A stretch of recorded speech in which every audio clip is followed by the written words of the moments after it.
Selamat datang di tutorial mengenai kuantifikasi relatif menggunakan software MyGoPro 3.5.21. Ya, sesuai dengan yang ada di modul, kita akan menggunakan aplikasi ini ya untuk menghitung kuantifikasi relatif heat shock protein ya terhadap gen tubulin. Ya, gen tubulin ini berfungsi sebagai internal reference gene ya. Kita gunakan ya gen tersebut sebagai reference karena perbedaan antara kuantifikasi relatif dengan absolut adalah ketika kita ingin melakukan kuantifikasi relatif, kita membutuhkan suatu gen yang menjadi referensi. Ya, gen ini biasanya memiliki ekspresi atau level ekspresi yang relatif konstan sehingga ketika ada gen yang dibandingkan dengan gen referensi ini gen yang menjadi referensi tidak mengalami perubahan. Ya, kita coba ya dengan ini kita masuk dari bagian open, klik terus masukkan nama file yang kita ingin gunakan. Oke, ya ini adalah tampilan ya bagaimana kita ingin melakukan kuantifikasi secara relatif.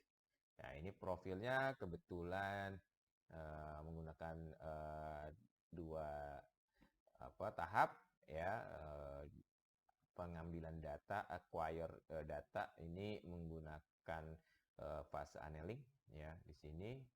Kemudian kita lihat datanya seperti ini, ada sampel ya, ada dua sampel ya. Ini terkait dengan misalkan kalau di penelitian antara sampel yang diberikan perlakuan atau sampel yang berada di kondisi lingkungan yang berbeda. Kalau untuk ekologi molekuler itu bisa digunakan. Nah, ini layoutnya ya. Ini bisa kalian gunakan di sini adalah misalkan ini adalah sampel 1 ya, sampel 2 ini bisa kalian ganti ya kodenya. Biasanya kalau sampel 1 misalnya kalau di penelitian yang kami lakukan biasanya misalnya daerah yang tertutup ya atau ternaung, sampel 2 daerah yang terbuka ya. Kemudian target yang menjadi gen yang ingin dilihat ya adalah yang pertama adalah tubulin ya, kemudian HSP yang ada di kloroplas, HSP yang ada di sitoplasma ya. Di sini pewarnanya menggunakan agen interkalasi, saya bergreen 1 ya. Ini kemudian bagian tubulinnya kita jadikan reference ya karena gen tersebut sebagai internal reference gene ya. Nah, kemudian kita cek ya setiap sampel kita lihat target gennya ya. Misalnya sampel 1 ini ada 2 kali ulangan ya. Masing-masing ulangan ini dihitung ya tingkat ekspresi gen tubulinnya, HSP kloroplas, kemudian HSP sitoplasma. Begitu juga dengan pada sampel kedua ya, tubulin, kloroplas, sitoplasma. Seperti itu. Nah, ini kita kemudian lihat analisisnya ya. Kita lihat misalkan ambil contoh sampel housekeeping-nya atau internal reference gene-nya.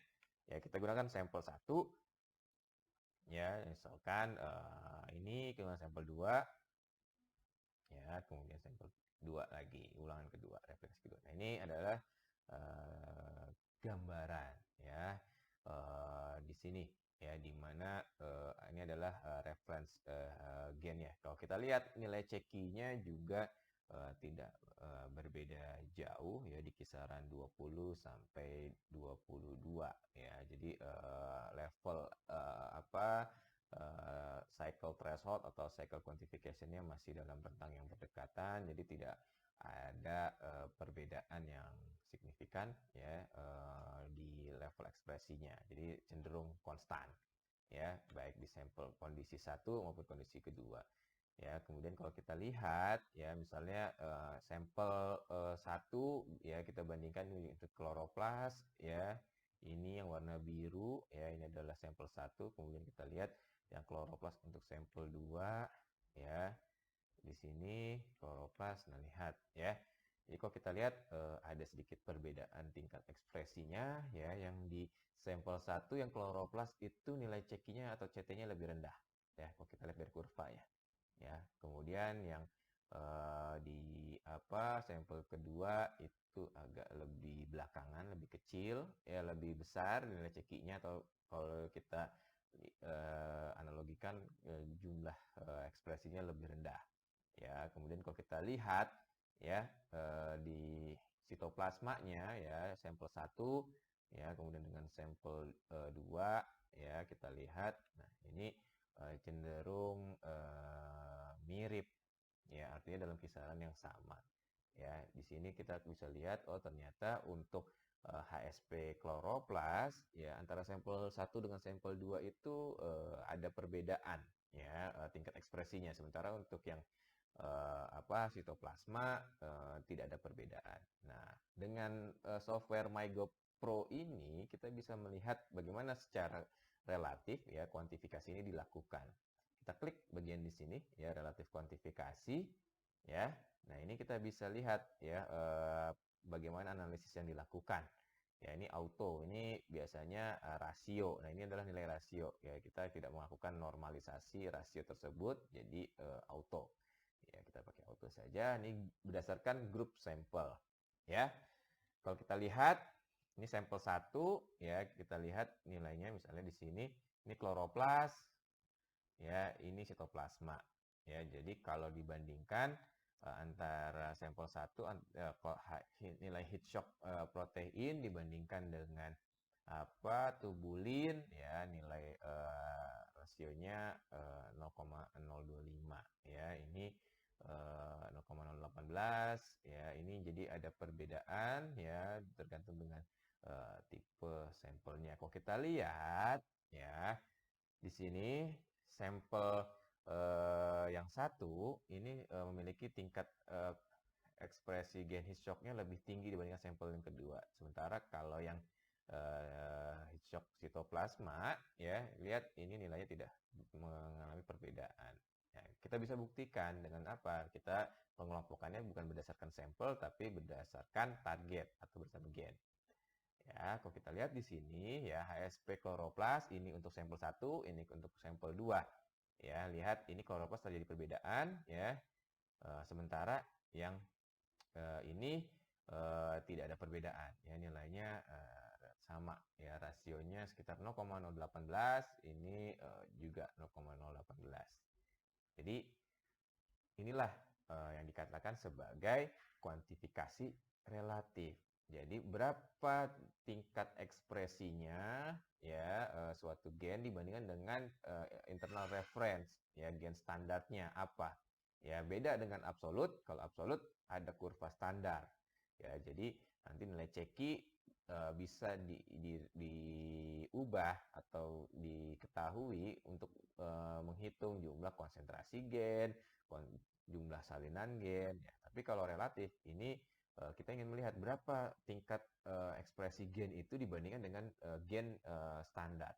Kita lihat di sini ya, HSP untuk kloroplas ternyata ada perbedaan di antara sampel. Ya, ini nanti menarik kalau kita lihat misalnya berapa jumlah sampelnya, ada 100 kah, 200 kah. Oh, kalau ini konsisten hasilnya, oh ternyata memang heat shock protein pada kloroplas itu memang menunjukkan bagaimana suatu, misalnya dalam hal ini adalah tumbuhan itu melakukan adaptasi dari suatu kondisi lingkungan, misalnya kondisi lingkungan cekamannya berupa panas, misalnya air, kering ya, itu bisa menggunakan beberapa heat shock protein. Oke, mudah-mudahan tutorial ini memberikan manfaat dan bisa memberikan gambaran untuk kalian ketika ingin menggunakan aplikasi kuantitatif PCR untuk menghitung nilai relatif ekspresi suatu gen dibandingkan dengan gen referensi.